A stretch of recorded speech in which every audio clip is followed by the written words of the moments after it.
To the more or less official bio, Christopher Hitchens was born in Portsmouth, England in 1949, though he became an American citizen like 7 weeks ago. In between, he's been a columnist at Vanity Fair, The Atlantic, The Nation, Slate, and Free Inquiry. Additionally, he's an occasional contributor to other publications, including Slate, Granta, and The Wall Street Journal. With a political and personal vantage that's, let's just call it, aggressively defiant of binary characterization, it's easier to ask where his work has not appeared or might not be welcome. Recent books written or edited include 1995's The Missionary Position, Mother Teresa in Theory and Practice, 2000's No One Left to Lie To, The Values of the Worst Family, that same year's Unacknowledged Legislation, Writers in the Public Sphere, 2001's The Trial of Henry Kissinger, and Letters to a Young Contrarian, and 2002's Orwell's Victory. It's provocative stuff, especially the one about Mother Teresa. But none has met the standard set by God Is Not Great, How Religion Poisons Everything, which is why we've waited until this moment to have him on the town hall stage. That last bit is completely untrue, and we're extremely grateful he's here tonight to provoke us too, especially since until earlier today he was expecting a debate tonight with a partner who had to withdraw at the last minute. So please offer an extra warm welcome to Christopher Hitchens.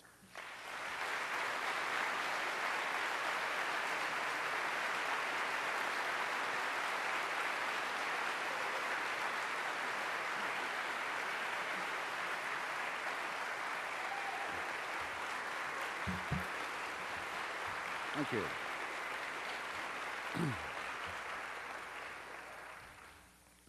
Thank you, Ware, very much for that suspiciously terse introduction. Thank you very much, ladies and gentlemen, brothers and sisters, comrades, friends, for coming. I'm going to take this, a few ground rules, why not? I'm going to take your presence here not as a compliment to my blue eyes and my sexual charisma, though warm thanks to all those who were magnetized here by either of those, but as a tribute to the importance of the subject, which I think has revived in a major way. I take the view that people like yourselves come to events like this not just to listen, but to contribute and to engage, and so I'll be as brief as I dare be in my opening, and then make myself your prisoner, as it were, or your guest, if you like. And my ground rule is essentially that I don't want to have it said ever that I left with any question unanswered. And I really do mean that sincerely. And I ask you only to bear in mind the imminence of the cocktail hour. Okay, and I did think that there'd be someone else here, as there has been everywhere else I've been on this tour, since we started in Little Rock about 6 months ago and went on a wonderful swing through Dixie, where I wish you could all have been there. And seen the pinched faces of the Baptists, the pinched and flabby faces of the faithful. Okay, so I'm going to have to question myself, which I've never done before, and is an act of what I call, in the early stage of the book, solipsism. What do I mean by solipsism? Well, it's a good way into the argument, actually. Who here has a cat or a dog? Just, you may wonder why I'm asking you this. Surprisingly few people, but you've all run into dogs and cats in your time. Okay. What is the worldview of the cat? The worldview of the cat? No, start with the dog. What's the worldview of the dog? The dog is given by you food, shelter, water, love, affection, and it thinks you're God. The cat is given food, warmth, shelter, and love, but it thinks it's God.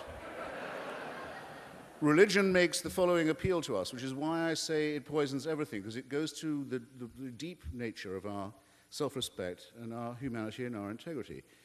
It makes the following bid to us. It says, you are born sinful.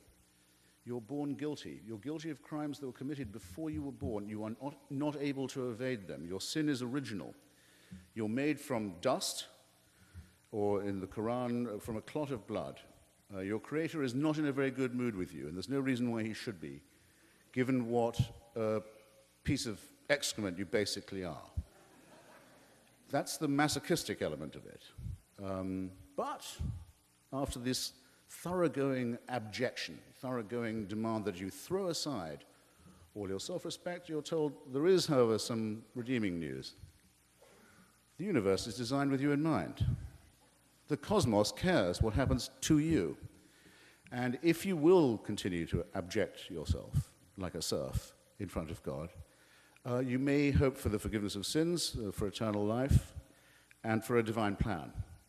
In other words, the maximum appeal to the abject, to the servile in you, and the maximum appeal to the self-centered and the egomaniac.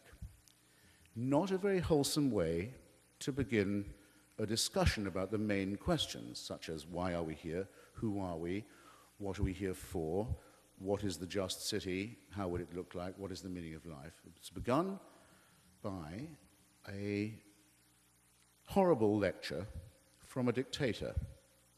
And you're then further told that if you do not bow the knee to a celestial dictatorship, unalterable, unchangeable, unappealable to, if you don't believe in that, you would have no means of telling right from wrong. How would you know how to do the right thing or avoid the wrong if you were not being told by a celestial dictatorship? Once again, an absolutely central attack on any concept that we might have of our own integrity, dignity, and self-respect. How would Huck Finn know? Admittedly, he's a fictional character, but then, so most of the people I'm going to be discussing, from Moses onwards.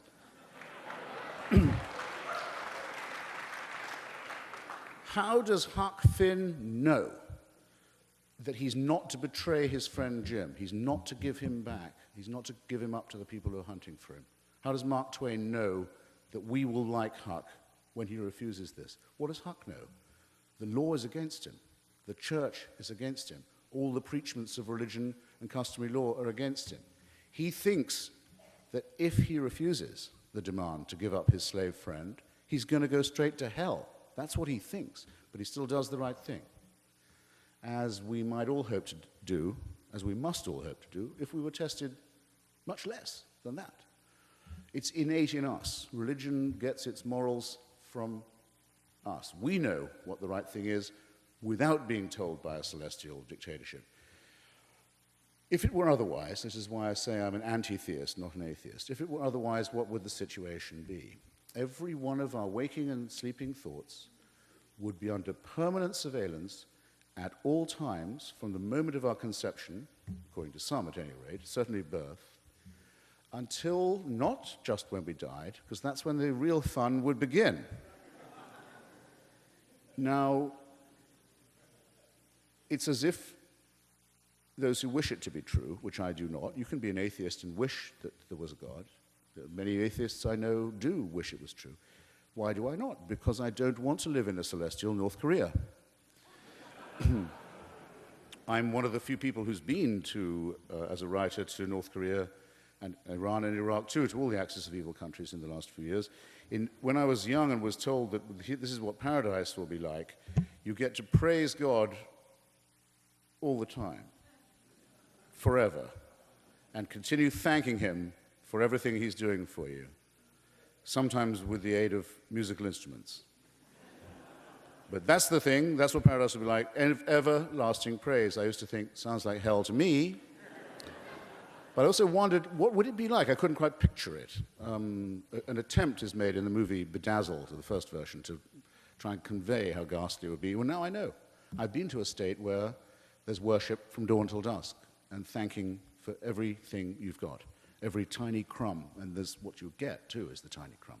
Nothing but thanks, nothing but praise. It's a state where, not everybody knows this, Kim Jong-il is not the absolute dictator of North Korea. He's only the head of the party and of the North Korean army. The head of the state, the president, is his late father, who's been dead for some 15 years, Kim Il-sung. He's still the president, and he's the president, if you pardon the expression, for life, even though he's, as it were, passed on, ceased to be, joined the choir in vestibule, turned up his toes. He's an ex-president. You could call it a necrocracy, a thanatocracy, a mausolocracy. And it's also, you'll notice, just one short of a trinity, because the Son is the reincarnation of the Father. That's what it would be like if this horrible Bronze Age Palestinian myth was true. Unending, eternal, unchallengeable, unchangeable slavery. Who? wants it to be true? That's my first question to myself. I'll answer it later. And to you, since I haven't got a debate partner, and to you, ladies and gentlemen, why would anyone want it to be true? If I don't remember to ask myself, isn't secular dictatorship sometimes just as bad? If I don't remember to ask myself this, promise me one of you will, because we can't skip that point. Okay.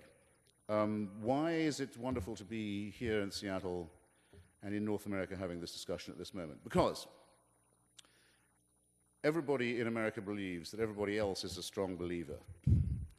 Everybody believes the opinion polls that say everyone else goes to church and believes in Satan more than they believe in Darwin.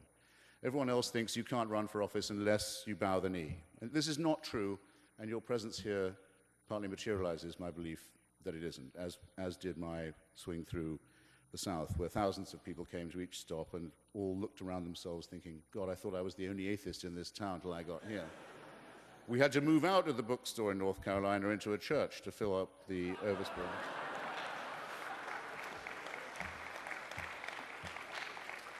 And the pastor said to me, he said, I shouldn't be telling you this. This made my day. He said, I shouldn't be telling you this. This damn church has never been this full. And North Carolina can be a hard row to hoe for an unbeliever, I'm here to tell you, but it's not that tough. And when I thought, because the Lord sent me the death of Jerry Falwell that week,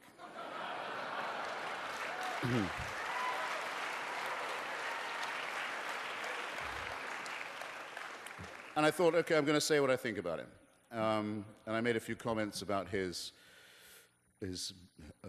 origin of his ghastly career as a segregationist and a defender of racism, about his vulgar and cheap anti-Semitism, about his mad belief that the Antichrist is with us now and is already here and is an adult Jewish male. He's trying to lay off that bet by supporting the ugliest and stupidest elements in Israel who think they can bring on the Messiah by stealing other people's property, his shakedown artistry, his lying, his failure to levitate his ghastly, tubby form into the heavens with the rapture, instead being found slumped uselessly on the floor of his office in Virginia, built on the money stolen from the credulous. And then I thought, well, I can go on in this vein for some time, but I think I really ought to say what I truly think about him. And I said, now that he's gone, I have some advice for his grieving family. Give him an enema, you can bury him in a shoebox.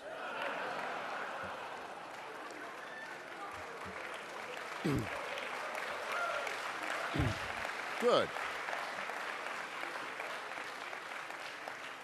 Well, there was a brief pause, actually, because they're slower on the uptake, as you know, in the South, due to incessant offenses against chastity with members of their immediate families and domestic animals. No, they're much smarter than you think, much smarter than you think. There was a brief pause, and I thought, I've gone too far. No, then the roof blew off. They really liked it. They don't want anyone thinking that they are led around by idiots like this, by moral cretins of this kind. I think the zeitgeist is changing, ladies and gentlemen. I really do think it's happening, and we should be proud to be a part of it. Turn a page of your newspaper any day you like.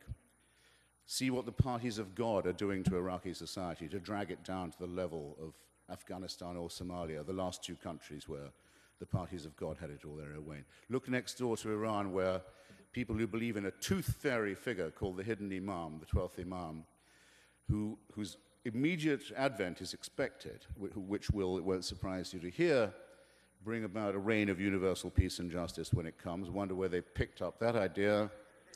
But perhaps as a sign of a lack of confidence in this belief, Mr. Ahmadinejad is currently building a new boulevard into the center of Tehran on which to welcome the motorcade of this Imam when he returns from his seclusion. Just in case that doesn't work or doesn't happen, why not pirate and plagiarize some nuclear weapons? They know nothing about science themselves. They couldn't do physics.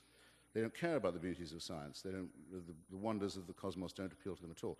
But they can probably steal, have stolen, the ingredients to make a nuclear weapon. So we now have what we've long feared we're going to have, the coincidence between an apocalyptic ideology and, or rather, shall I say, a messianic ideology and an apocalyptic weapon.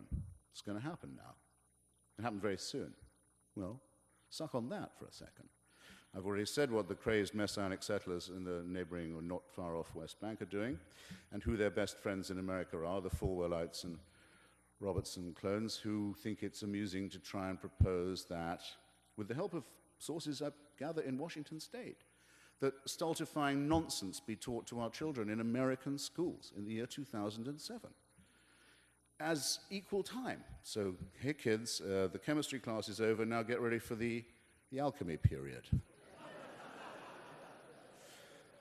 Astronomy's over, you'll be glad to hear it's a hard subject, but cheer up, after the break, astrology teacher will be on the scene. What is this nonsense? How can anyone put up with it for a single second? The evil attempt to make children ignorant and frightened. That is also augmented very strongly by another priesthood, which has been teaching them about hellfire and limbo, though they've just dropped limbo at the last minute, as the Pope did recently. Notice, limbo's over now.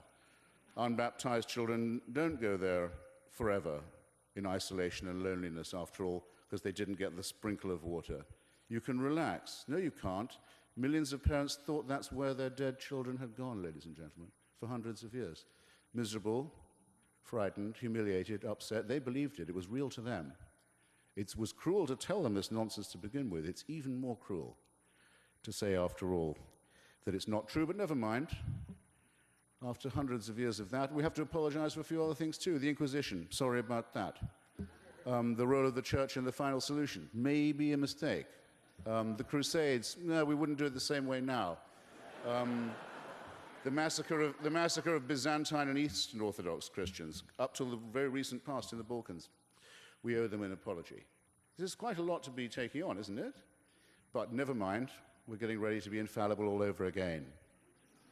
This stuff is not to be believed. And you live in a country where you don't have to, and mustn't be intimidated by the supposed strength of illusions like this, or the people who peddle them. Where I was very kind to mention that I recently took my oath as an American citizen at the Jefferson Memorial in Washington, D.C. Actually, it was on the 13th of April, which is his birthday and also mine. And I'm in a small way his biographer, and I was able to arrange to take the oath at the tidal basin by his memorial, and I made a little speech about the Virginia Statute on Religious Freedom, which is the basis of the tremendous First Amendment to our Constitution, that guarantees, as you know, that there can be no clerical meddling in our public and political life. And the shorthand phrase for that was uttered by the president in a letter that he wrote to the Baptists of Danbury, Connecticut, seeking refuge from persecution. From the Congregationalists of Danbury, Connecticut, by the way. It's who they were afraid of, in which he said there will be a wall of separation forever on this point. So I now have a new slogan for you. Mr. Jefferson, build up that wall.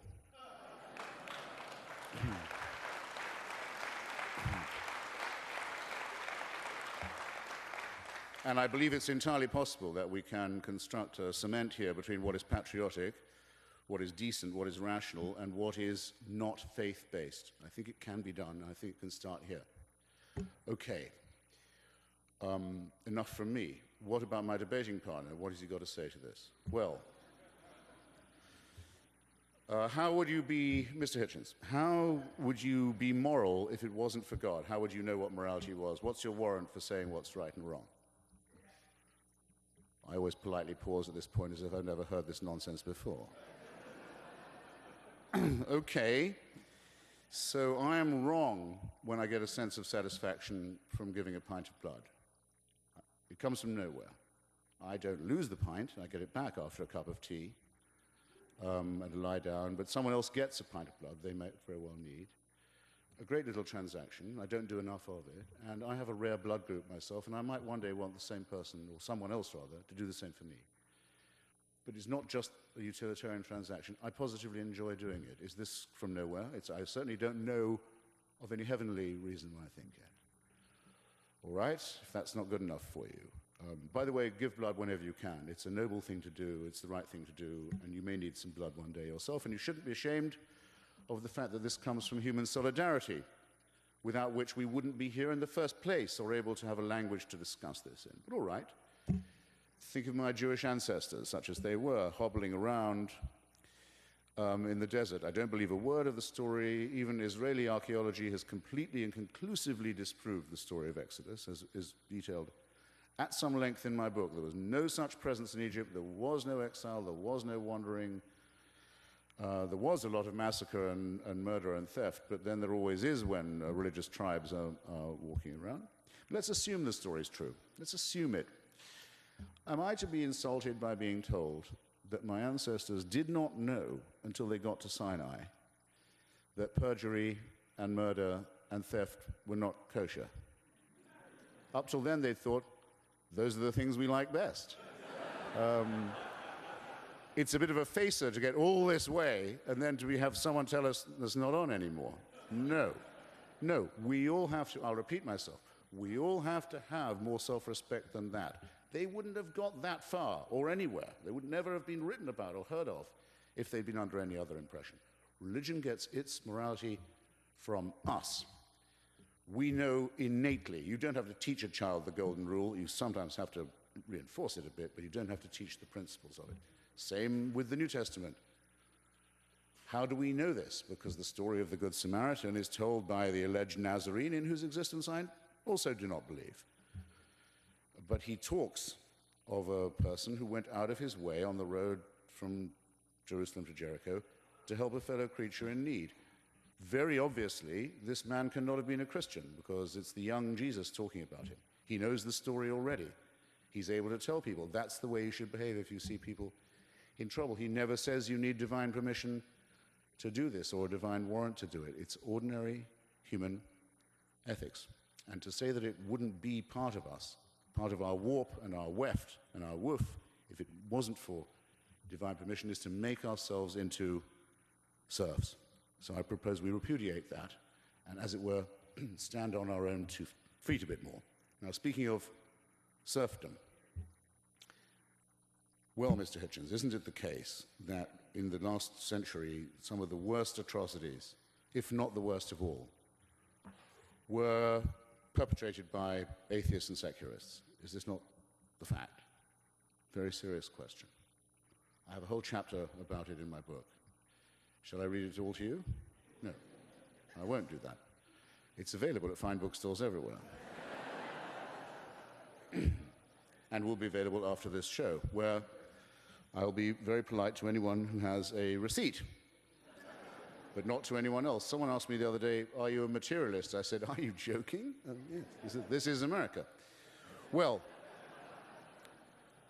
take the cases that are before us, the most notorious ones. In the case of fascism, the movement that coined the term totalitarianism, that actually put it into circulation, religion being, in my view, implicitly totalitarian with its admiration of an absolute, unchallengeable ruler, there's no other way to describe the fascist movement beginning in Spain, Portugal, Italy, spreading through Croatia, Austria, large parts of Germany, Hungary, Slovakia, except to say it was a movement of the Roman Catholic Rite. That's what it was. It was a completely Christian movement.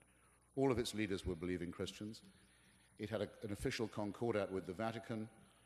The Nazi puppet state leader of Slovakia was actually a man in holy orders. General Franco was very nearly baptized in his rule. But anyone can look this up. The church has never ceased to apologize for it, and nor should it.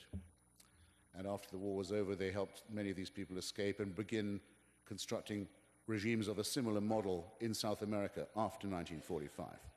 No wonder they can't stop apologizing. Nothing secular about that. German National Socialism, not quite the same, I have to say. It's true that the Vatican signed a treaty with Hitler the week he was installed in power. And it was for him the first and most important treaty he ever signed, the Concordat with the Vatican, and neither of them ever broke it. It's also true to say that in Mein Kampf he praises the Catholic Church and never left it, and has nothing but contempt for atheism. It's also true that the Pope ordered that his birthday, the Führer's birthday, ladies and gentlemen of the jury, be celebrated from the pulpit every year, every April, which it was, to the very end. It's also true that 25% of the members of the SS, this we know from Catholic historians, were confessing Catholics, ones who went to confession, and that no one was ever threatened with excommunication for their role in the Endlösung, as the Germans call the Shoah. or the final solution. Excommunication was only used by the church politically after the war, when you were told you'd be excommunicated if you voted for the Communist Party. And it is true that Joseph Goebbels was excommunicated from the Catholic Church. But do you want to know why? Do you know why? He's married a Protestant. Yeah. Married a Protestant. That's what it took to be. Next, you'll know he didn't eat fish on a Friday or something. No, excuse me, they have their standards, okay? But it is also true that Hitler sought to replace Christianity as the state religion and would have preferred an Aryan Nordic blood myth with himself as the centerpiece of it. There's no question about that. And that many brave Christians had to die on that proposition. No one can deny that. But there's nothing secular about National Socialism. And of the third partner in that revolting alliance, that of Japan, the leader is not just a man of God, but a God himself, for whom people were prepared to immolate themselves and others. The late Emperor Hirohito. While I'm at it, when his son was sent to Oxford University, this is a digression, but why not? He was sent to Magdalen College in the 30s, and the Japanese embassy sent up a team of people to see the warden of Magdalen College, Oxford, to say, are you sure you're ready to receive the Crown Prince? They said, yeah, absolutely, we're ready. He's got a nice room. We have a good tutor. Apparently his English is very good. We're looking forward very much to having him as the Japanese ambassador. Well, it's just we want to be sure you understand. You're calling him Crown Prince. Of course, that is his title. But you do realize that his father in our country is not thought of just as an emperor, but as God. You do understand that? The warden of Magdalen College said, I think you'll find we're quite used to having the sons of famous people at Oxford. Anyway, don't know what brought that on. Don't know quite what made me go to that direction. Anyway, there's nothing secular about an empire whose military ideology, by the way, was that of Zen Buddhism, for those of you who think the Eastern path is more contemplative. Its official ideology, as with the dictatorship in Burma today, is Zen Buddhism. There's nothing secular about that. So I think that clears up this frequently asked question on that side of the ledger. Moving. Still answering my own, not my own question, the other person's question. Moving to Russia, until 1917, the year of the revolution, millions and millions of Russians have been told for hundreds and hundreds of years that the head of their state was also a man of God, was the head of the church, was not quite human, a bit better than human, not quite divine either. The Tsar was the head of the Russian Orthodox Church. He was the little father. As well as owning everyone in the country as an absolute dictator, he was the spiritual leader of the church. That's how millions of Russians have been reduced to credulity, stupidity, servility, and fear.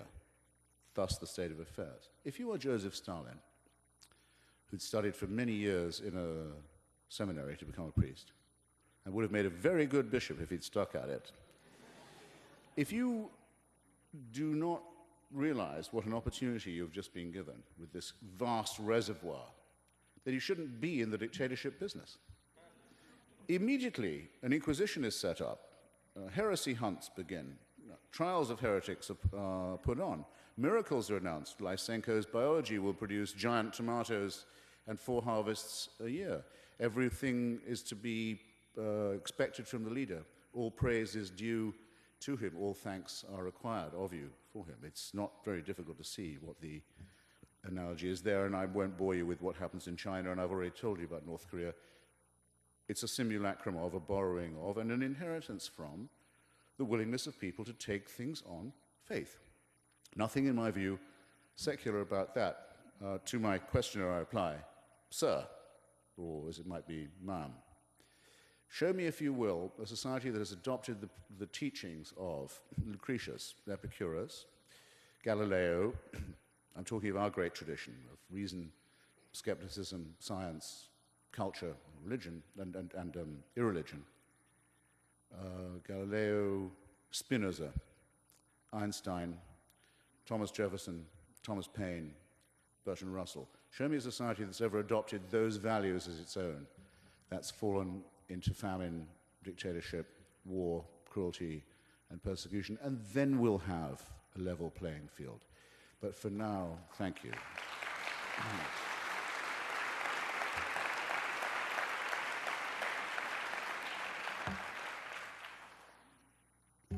was going to say, hold your applause. No, applaud more.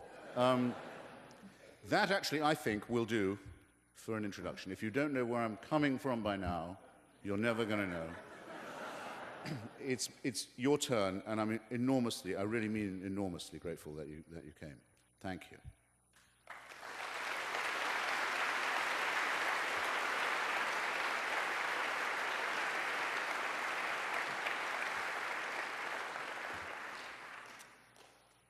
I wonder if someone else would like to point to questioners, so you don't think I've planted anyone in the audience.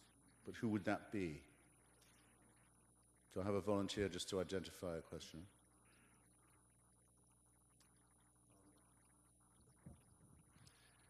Basically, my question is that Can you speak up a bit? Sure. I don't have to venture on the American society, probably it's considered a little bit more than Europe, is a society that faces tremendous flux and has for a long, long time. And I was wondering if that is perhaps one reason why you've cited in your book that American society is especially religious. I mean, it struck me that societies in flux, having to deal with that tremendous change, do people turn to religion as an antidote to that change? And if so, that what sorts of things can, not leaning on religion, what sorts of things can we do to substitute for religion in dealing with lots of change? Well, I think you're partly right, and I think Alexis de Tocqueville had it right also when he pointed out that the great thing about America is religion is a voluntary association. You can't be made to go to a church here. The government can't finance one. I mean, where I was born, which you can probably tell was in England, the Queen is the head of the church, as well as of the armed forces and the state.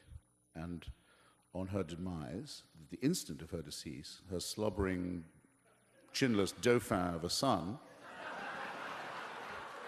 will not only become the head of the state and the armed forces, but the head of the Church of England. It's enough to make a cat laugh, isn't it?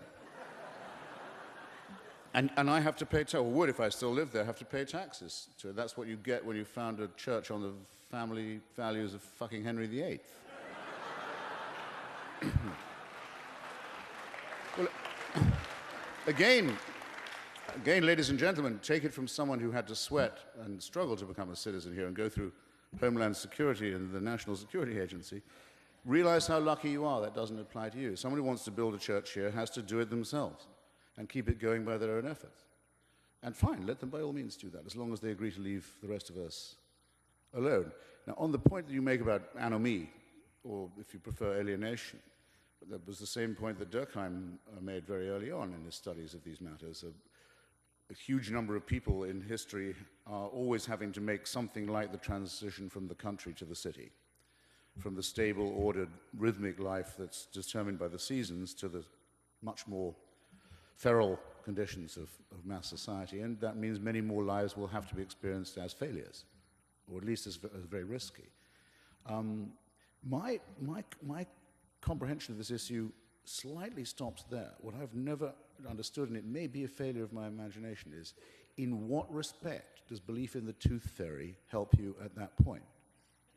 After all, millions and millions of intelligent workers shrugging off the city, shrugging off the idiocy of rural life and moving to the city, have not run straight to a priest when they run into a crisis. I don't see why people do it. I'm not sure that the explanation we give isn't a condescending one, as a matter of fact. Which, if I'm not babbling too much about this, would enable me to answer another question from my interlocutor that I failed to.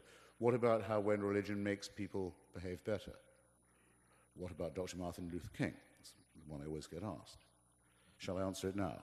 It seems logical. Dr. King was an exemplary human being by every standard that I know. I can't be sure that he was actually a Christian. I can be grateful to the extent that he was not one, in that when he told his oppressed people that he was going to preach from the book of Exodus about the story of the enslaved who made it to the promised land, it's a very good thing he didn't mean it, because that horrible story says that the tribe he's leading are allowed, empowered in fact, ordered by God to kill everyone who gets in their way, rape their women, massacre their children, sparing only the females of marriageable age, and steal the land and the property of any tribe they don't destroy or do. Well, just as well, that isn't what he was saying, right? Second, you'll remember that he was a student of Marx and of Hegel, and he was regularly accused, rightly too, in his lifetime by the FBI and by the reactionary bigots, of keeping too many friendships among communists and Marxists and socialists, which he did. Great black secularists now forgotten, like Bayard Rustin, my favorite American socialist, and Philip Randolph, the great American black trade unionist, actually organized the March on Washington, had the idea, pulled the crowds together, brought in the trade unions to make it happen. It's a pity that we leave these people out of account, and I think it's condescending because I think that 90% of the white liberals in this country are in effect saying in a patronizing manner, well, you know, these black folks, they quite like a preacher. They like a preacher man, that's what they respond to. They like the pulpit. That's what they go for. So why not let them have it? Which immediately gives permission for the most gross charlatans and frauds who I've been debating in the last few months, like Sharpton and Jackson, to come forward and just pick it up as if it was theirs, with your, as it were, permission, and prove yet again that you can get away with anything in this country if you can put Reverend in front of your name.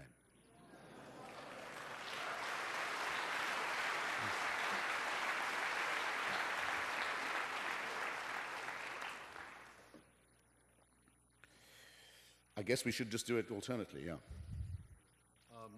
Your book was reviewed in New Yorker, and the reviewer brought up a point I thought you might like to address, if you haven't already, that if your view is, would the world be better off without religion at all, he brought up the point that if we're wicked enough to invent religion for ourselves, then we're wicked enough to come up with some other alternative that's just as mischievous. True enough. I mean, did everyone get the question? Okay. Well, you know why atheists are to be pitied, don't you? They have no one to talk to when receiving a blowjob. So, that if I'm asked, do I wish that religion would die out of the world, I sort of reply, no, I wouldn't have anyone to argue with. I mean, it is, after all, it is the original argument. Where religion ends, philosophy begins, just as where phony cosmological myths end, physics begins. So you have to know what the origins of the argument are. And religion is our first and worst attempt to find out what's going on. We only bother with it because it was here first. It grabbed the territory of explanation, because we are pattern-seeking mammals. We need to look for patterns and for logic, and we prefer, even in times like this, many people will prefer a conspiracy explanation to no theory at all, because they need to have some explanation. Well, religion comes from the time when we didn't know there was a germ theory to explain disease. So it was plague, it was God's will, and a curse. Didn't know we lived on a round planet. Didn't know there were round celestial bodies. Didn't know that our DNA makes us kin with other animals and indeed plants. So the study of it and the debate with it, I think, has to go on. To that extent, I'm in favor of, as the president ludicrously says, teaching the argument about evolution. Because the way I learned it was by reading about the confrontation between Huxley and Wilberforce in London, about the origin of species. Actually, it was in Oxford, in the origin of species. Huxley was Wilberforce's opponent. Wilberforce was the Bishop of Oxford. Huxley was Darwin's best friend, the man who coined the term agnostic. They had a great debate, and Huxley mopped the floor with the spokesman of the church. That's how I know how the argument goes. And in America, admittedly, 50 years later, good grief, but still, the same argument happens in Tennessee, in a courtroom this time. And again, they lose. By all means, teach the argument in that way. You just can't teach it in science class. And by the way, if there's going to be equal time for this stuff, then every church that gets any subsidy from the faith-based initiative or any tax break has to teach evolution in Sunday school.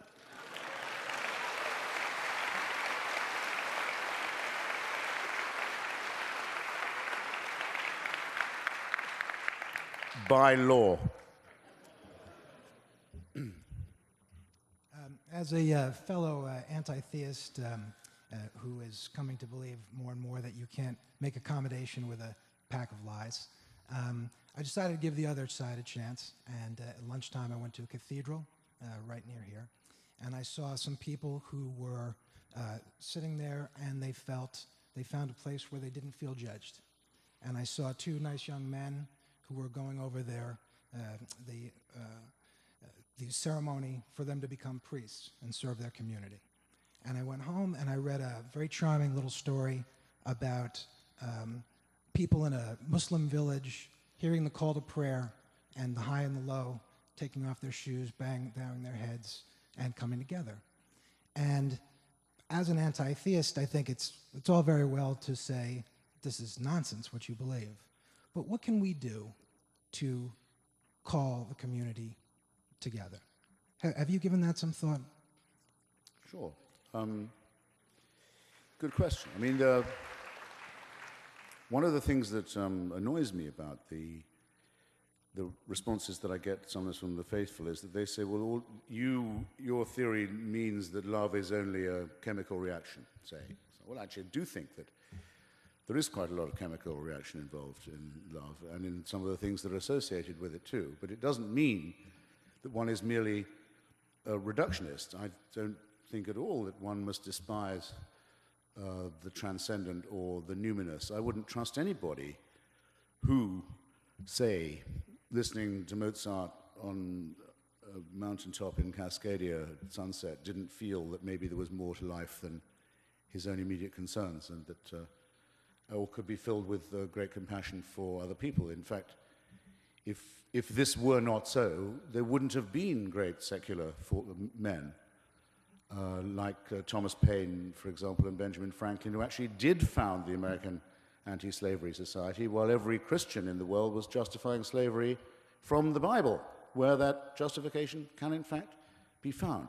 Of course there is extraordinary and profound humanism, and without it, where would we be? But I deny only that this is not possible without the fear of a supernatural dictatorship, and I will keep repeating that until the last dog dies.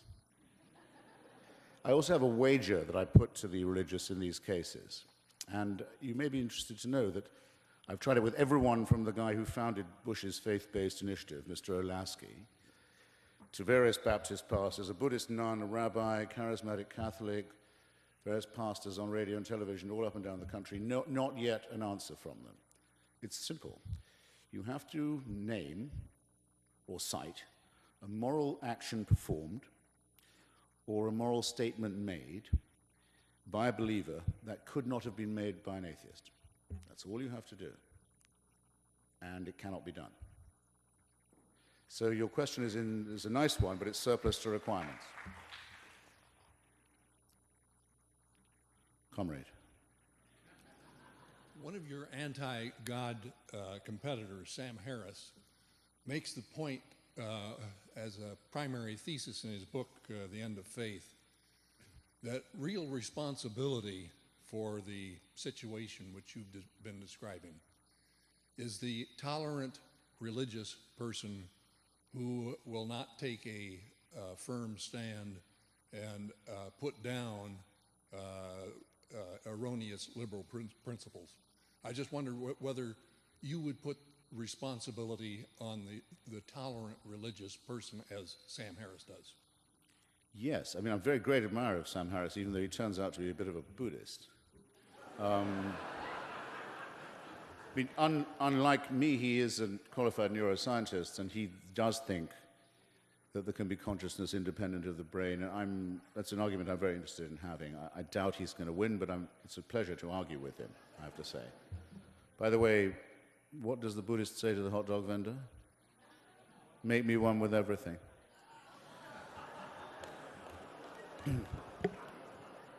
Just quickly, what happens next?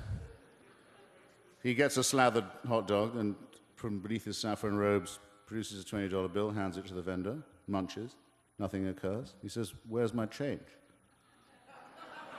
You know what's coming. Change comes only from within. I'll give you an example of what I mean and why I think that those who criticize me for only taking religion at its worst say, well, you're right about the fundamentalists and the extremists, but what about the mainstream?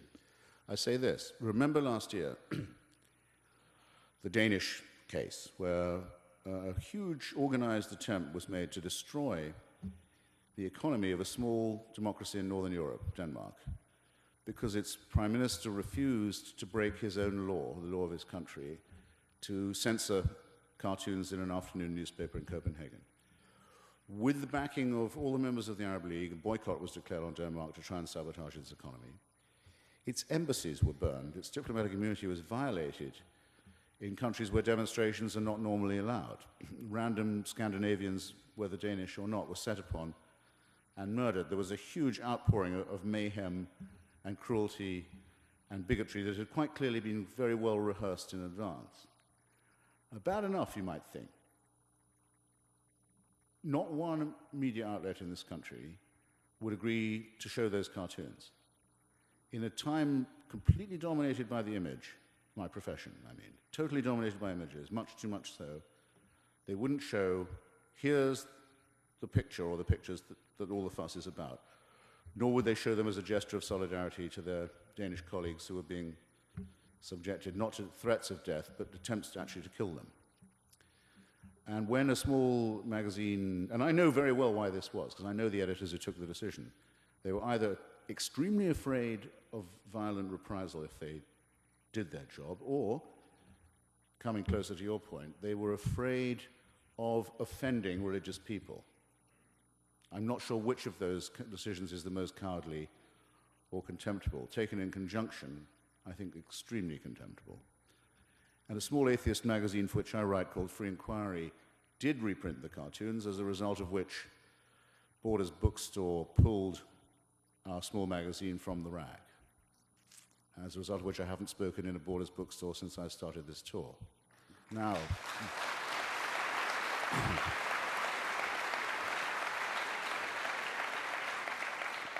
in other words, in the heartland of free expression and constitutionally protected free speech, a complete, across-the-board capitulation by everybody and a discrimination against those who were willing to stand up against it. This is very severe.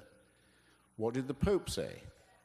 Seeing Danes being threatened, Danish economy sabotaged, Danish embassies burned, what did he condemn? The cartoons for being profane. That was the line of the Vatican. That's what our State Department said. It said it regretted the offense given by the cartoons. This is a fantastic surrender. It means the extremists have the whip hand, and we've got no right to say that in criticizing religion, we're only singling out the fanatical or fundamentalist majority. No, in the name of tolerance, your identified phrase, in the name of multiculturalism, in the name of respect, in the name of all these things, they were parodied, and an abject collapse in the face of religious fascism occurred that I, for one, am not going to forget or allow to be repeated. Muted applause for that. Oh, thank you. Not to nudge you too hard in the roast. If people don't applaud, I can become quite morose. Hurt, you know. Not upset, just hurt. Sir. So, over the course of history, what happened or what is in place that enables billions of people across this planet to believe that a book built by a process as intensely political as that of the Bible is the way that we should live our lives? And how is it that the same people can dismiss particular parts of the Bible, for instance, the book of Joshua, and still say that that book is the absolute authority, the word with a capital W? Yeah, well, there's a good, there are possible, I think, decent anthropological answers to that. For a long time, it was the only book everyone knew. And for a long time, there was a heroic struggle, at least I regard it as heroic, to have this incredibly important text, the only one everyone had in some way in common, translated into English out of Latin, so it wouldn't be the special property of a priestly class. And that's what the Protestant Revolution means to me, is John Milton, for example, and William Tyndale and the others who strove to get this book into the hands of the common people to demystify it, to make it into what it is, at least in its King James version, very great literature, as is the Cranmer Prayer Book. You probably know of the lady governor of Texas who, in the discussion on whether religious education should be bilingual in her state, said, well, if English good enough for Jesus, good enough for me. Which means that the Protestant Revolution succeeded even better than I had thought in giving this impression. And English is the only language in which I have to say I understand the Bible, but for many people it's the only book they have either read or in many cases only read a bit of. Now, what you get now as a result of biblical criticism and scholarship and also various vernacular editions of it that, unlike the Quran, have made it available to everybody in pretty much every tongue, is people want to take it a la carte.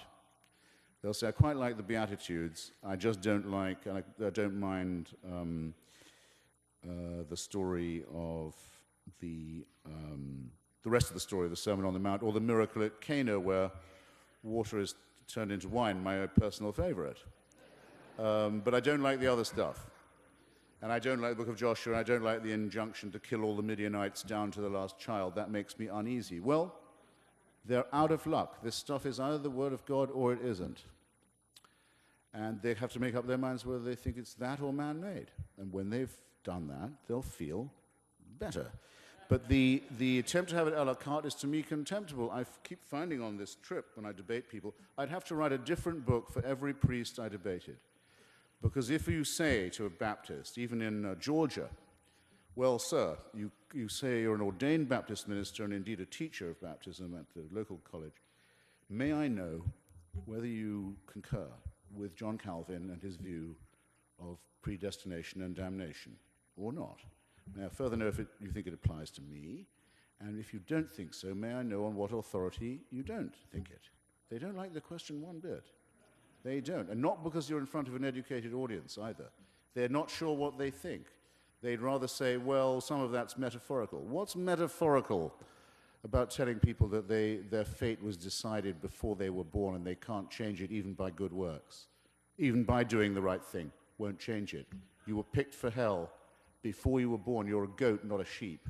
By the way, who wants to be a sheep? A religion that calls itself a flock, you already know a lot about.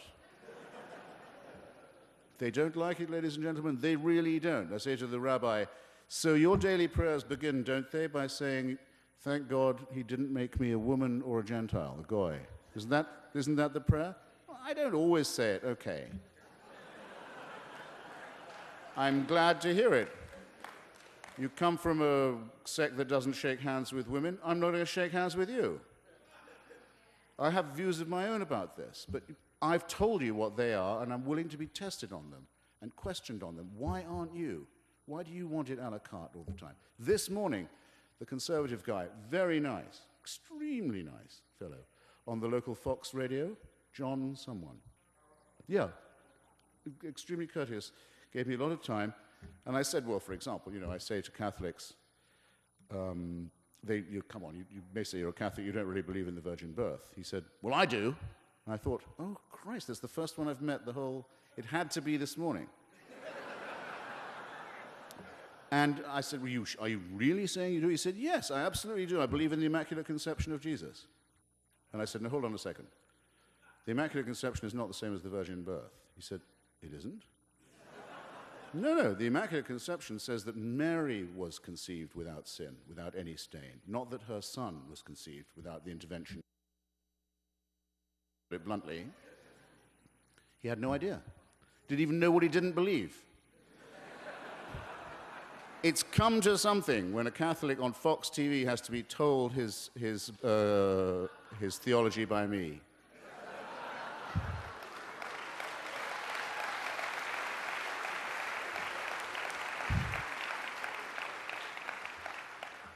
And I hope if he hears of this, he doesn't regard it as an abuse of his hospitality. I must say he was a real gentleman to me the rest of the time.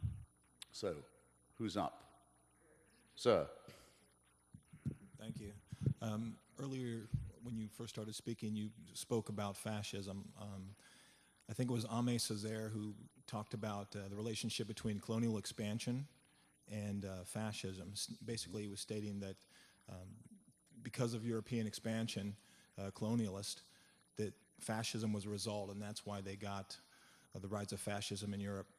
I was wondering what your thoughts were in that United States, all of our wars except World War II essentially have been colonialist expansion, and now we're seeing the disappearance of habeas corpus and our constitutional rights and torture and those kinds of things. I was wanting to know, particularly in lieu of your new citizenship, how you felt about that.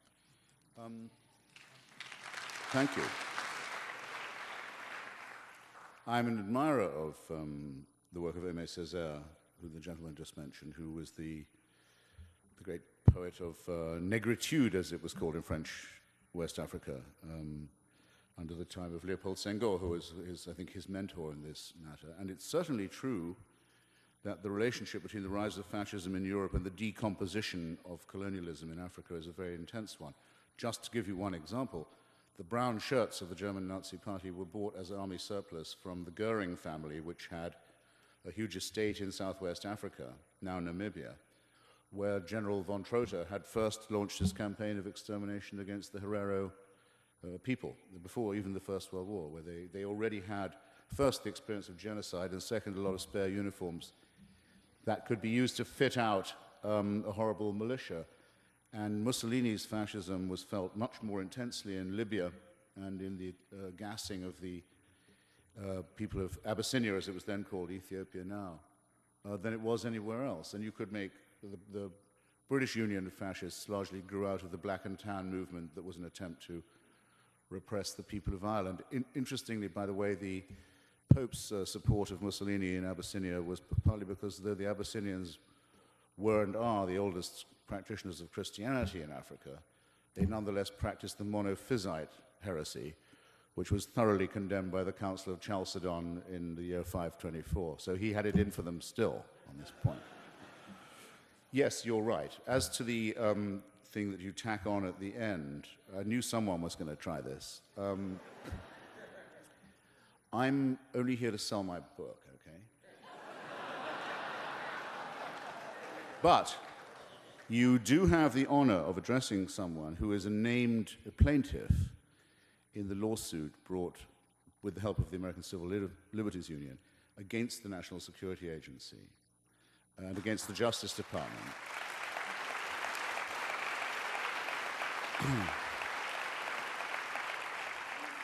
Which has so far carried in the courts saying that it is illegal and unconstitutional to listen to the telephone conversations of an American without a warrant. I'm appalled that when I wasn't even a citizen yet, I had to go to law to uphold that simple point. But we've won so far.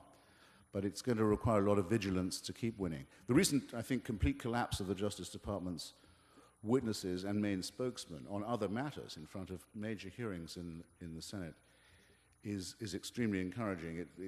When we brought the suit, we didn't know that people were gathering around John Ashcroft's bedside trying to guide his palsied hand over this order. Ashcroft, the man who says in this country, remember this, when he was a senator, he said, in America, we have no king but Jesus. A statement that is exactly 2 words too long.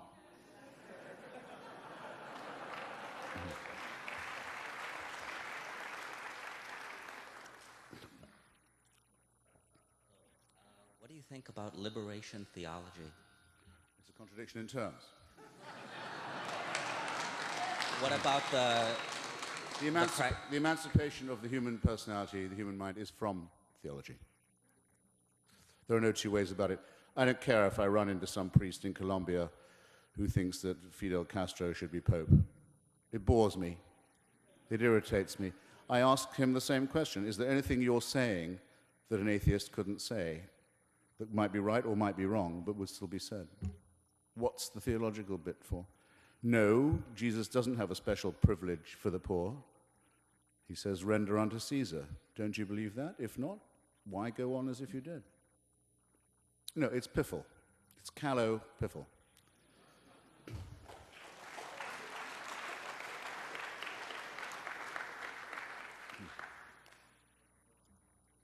You've been waiting a lot longer than I have, so go ahead.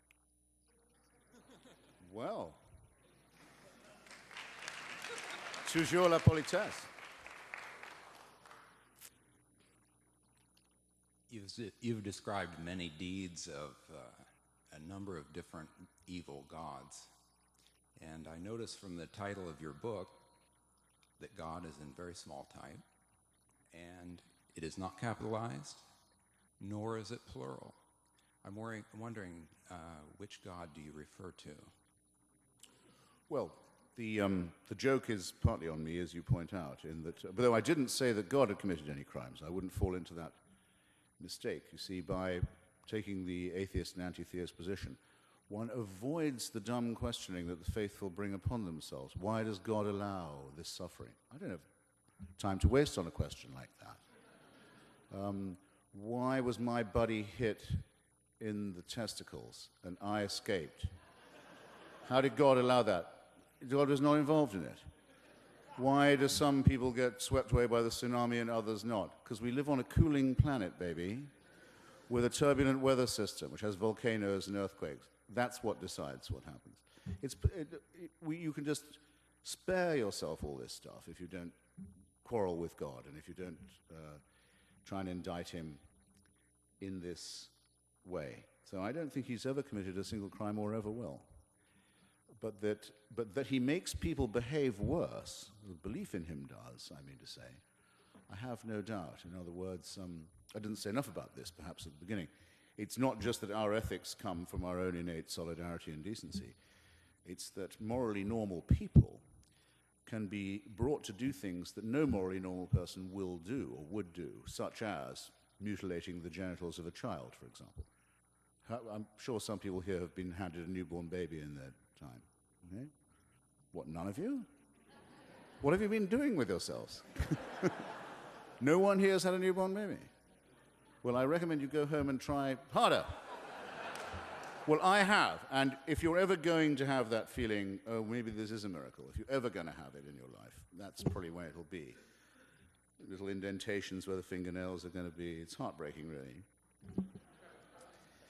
If only you knew what was coming, but anyway, so you get given this bundle, you think, well, okay, that's great, and it probably is a gift from heaven, but I better find a sharp stone as quickly as I can and start sawing away at its genitalia, because otherwise it wouldn't be pleasing to God. No moral person, and then when he gets old enough to listen, tell him that he's going to burn forever in hell if he doesn't obey some cranky instructions. Poison his life and his dreams. No, this is not moral preaching. So I'm sorry. I did want to add that before I wrapped up. That it's the Professor Steven Weinberg puts it very well. Actually, he says in a morally ordinary universe, the good people, decent people, will do the best they can to do right by their fellows. And the psychopaths and the sociopaths, those for whom society and other people don't really count, will do wicked things. But if you want good people to do evil things, you need them to be religious. Weinberg is right.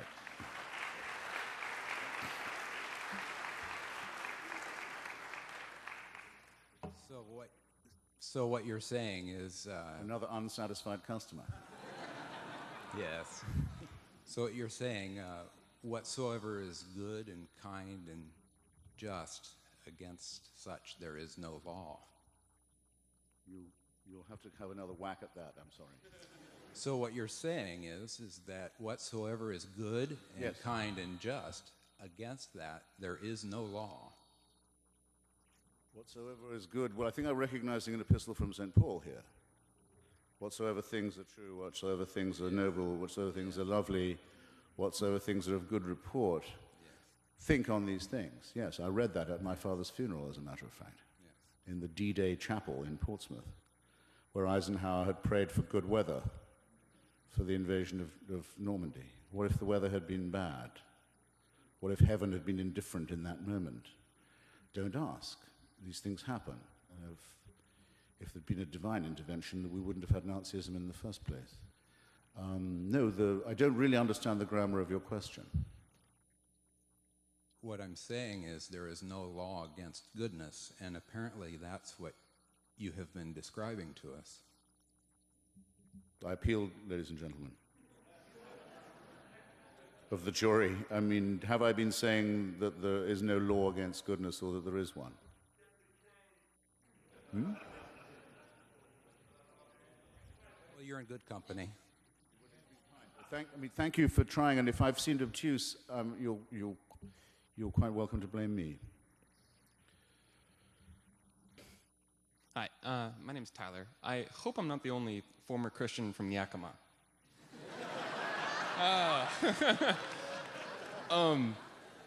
Much like the South, Yakima is.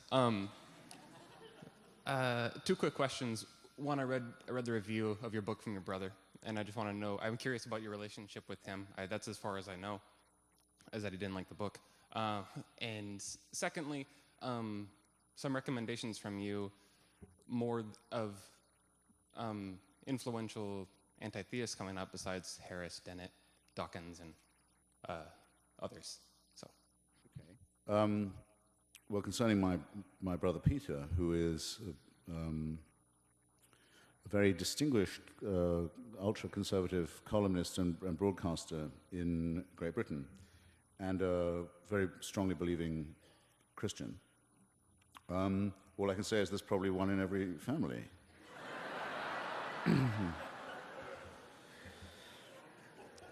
As to the ranks of anti-theism, the best book, you mentioned Professors Dennett and Dawkins, who of course are great scientists and great explicators of science, and great educators, and Sam, who I've already talked about, and we're beginning to be, it's very, very flattering to me, mentioned in the same breath as some say musketeers. I would prefer, I think, horsemen of the counter-apocalypse. But there is another one. Well, there are two on the bestseller list now. One is the woman who I had as my witness and friend at the Jefferson Memorial, Ayan Hirsi Ali. Some of you will know her. Unbelievably courageous, beautiful woman who has survived with great humor and dignity and courage everything from forced marriage to genital, not just mutilation, but infibulation too. And who thinks that she's probably the only girl born that day in that hospital in Somalia who's still alive, and probably is, but who's now a wanted person on the run, seeking political asylum in the United States. Not even Holland is safe enough to hold her from the fury of people to whom her existence is an incitement to murder. And not just murder is on their mind either, if you want my opinion. People who are obscene and filthy, as well as murderous and lethal, and so entitled, so sure of their entitlement to murder because they have God on their side. Well, she was the one who stood next to me at the ceremony, and her book, Infidel, is a marvelous book, as is the caged version, its predecessor. And then the extremely tough and impressive Dr. Victor Stenger, who's written a book called God, the Failed Hypothesis, in which he will go further than I. I will say that it is impossible to disprove the existence of God, as it is impossible to prove it, thus that those who say they can know what cannot be proved can be excluded from the argument. Those who are certain where certainty is impossible are easily dispensed with by Occam's razor. That's as far as I feel I need to go. Stenger says that the evidence from science is now strong enough to say that it disproves the existence of God. And he certainly demonstrates in his book that every hypothesis for God's existence that is science-based has been utterly overthrown. And I may say I'm sorry that no one from the Discovery Institute came this evening, because I trailed my coat as much as I could while I was in the hood, or that if they're here, they've kept quiet. But Stenger is a great book, and he's a huge addition to the arsenal of argument. I'm told we've got two more, right? Sir. What would be your rebuttal to the review of your book in The Nation, which said, if you are to be believed, our faith-based president is defending rationalism against religious intolerance? Well, my book doesn't say that. Daniel Lazar, a semi-literate polemicist who's always hired on by The Nation when I publish a book, for some reason, would be at a loss to point out where in my book I say that. I attack the president for his credulity and stupidity on matters of religion. I will say this, however. which is what he may possibly have confused it with. It could be that every member of the 82nd Airborne Regiment was a Bible-believing, snake-handling Pentecostalist. Though I doubt it, but that could be literally true, and it would still be true that they're defending the frontiers of Afghanistan and Iraq from the parties of God. So the irony, I think, would be at the president's expense rather than mine. These people guard us while we sleep from the worst enemy our country and our civilization has ever had, and I'm very proud to be among their supporters. Pity about the applause there.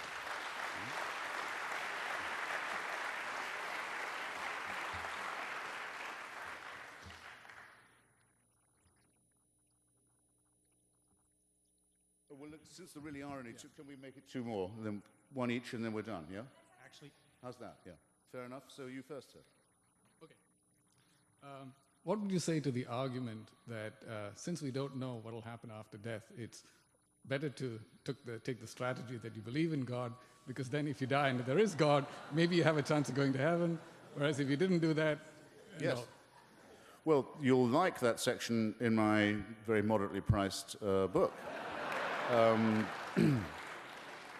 Which, as most of you will know, the gentleman is summarizing actually almost perfectly the wager of Blaise Pascal, whose pensées, his thoughts, were addressed actually to the one who is so made that he cannot believe.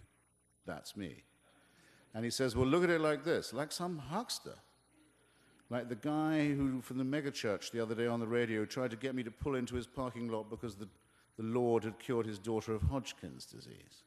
Like some really low-rent character says, what do you got to lose?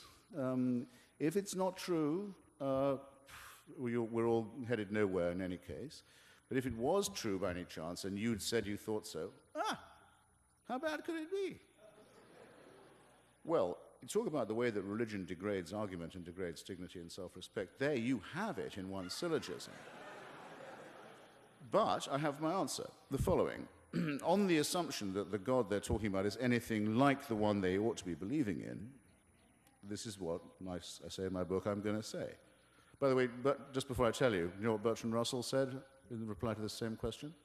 He said, I should reply, oh Lord, you did not give us enough evidence. Which I think is pretty good, but my reply goes on just a fraction longer. It says, I presume, divine sir, that you have some respect for intellectual honesty and for moral courage, and that you would look with more favor on somebody who made an honest profession of unbelief than on someone who acceded to belief in you in the hope of a handout.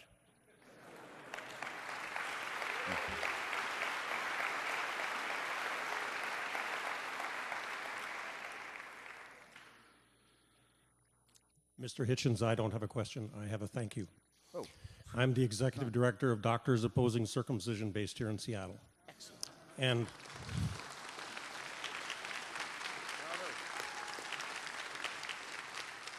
I send the thanks and greetings of my members around the world. Excellent.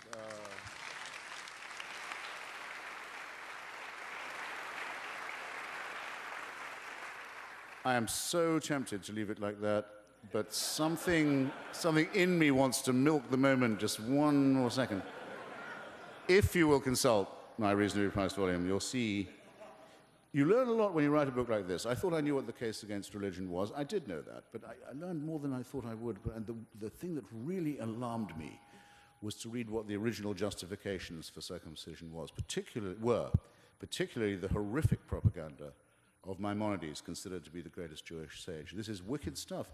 And it says that the reason it must be done is for the same reason as it must be done. Jews don't say this, fortunately, but as others later said, to little girls, that to try as far as possible to make the sexual act as weak and unpleasant and the sexual sensation as is possible with the continuation of human life.